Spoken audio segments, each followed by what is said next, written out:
As you plan and deploy your virtual networks in Azure, you'll need to work with subnets to logically divide your address space.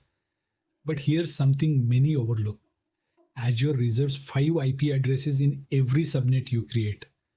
These aren't available for your VMs or services, and understanding why they're reserved can help you size your subnets correctly and avoid unexpected IP shortages. Whenever you create a subnet in Azure, whether it's large or small, 5 specific IP addresses are automatically taken out of use. These reserved IPs are critical for the internal operation of Azure networking. Let's break them down using a sample subnet 192.168.1.0/24. When you create a subnet in Azure, it's important to know that not every IP address in the range is available for your use. Azure automatically reserves 5 IP addresses within every subnet, and each of them serves a specific purpose that supports the network's functionality. The first address in the range is the network identifier. It defines the subnet itself and isn't assigned to any resource. The second address becomes the default gateway, which Azure uses to route traffic within and outside the subnet. The third and fourth addresses are mapped to Azure's internal DNS servers, making them vital if you are using Azure DNS for name resolution. Finally, the last address in the range is the broadcast address, marking the upper limit of the subnet's address space. So, even if you define a /24 subnet, which includes 256 total IPs, only 251 are actually available for your virtual machines, containers, or services. Keep these reserved addresses in mind when sizing your subnet so you don't run into unexpected IP shortages later. Why this matters for your planning?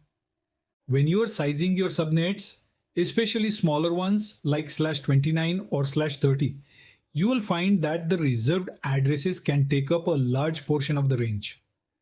For example, a /29 subnet only gives you 8 total IPs, and after Azure reserves 5, you're left with just 3 usable IPs. That's why it's important to account for these reservations in your subnet planning, so you don't run out of IPs as your environment grows. When you're planning your subnets in Azure, it's a smart move to slightly over-provision them. This gives you enough room to accommodate both future growth and the 5 IP addresses that Azure reserves automatically. Before you finalize the subnet size, take a moment to calculate how many IPs you truly need, then subtract 5 right away, because those won't be usable. Also, try to avoid creating very small subnets unless you have a specific use case, like a gateway subnet or a NAT deployment, where only a handful of IPs are needed. A bit of upfront planning here can save you from having to redesign your network later. So, what's your key takeaway? You now know that Azure silently reserves 5 addresses in every subnet, but they play a very important role.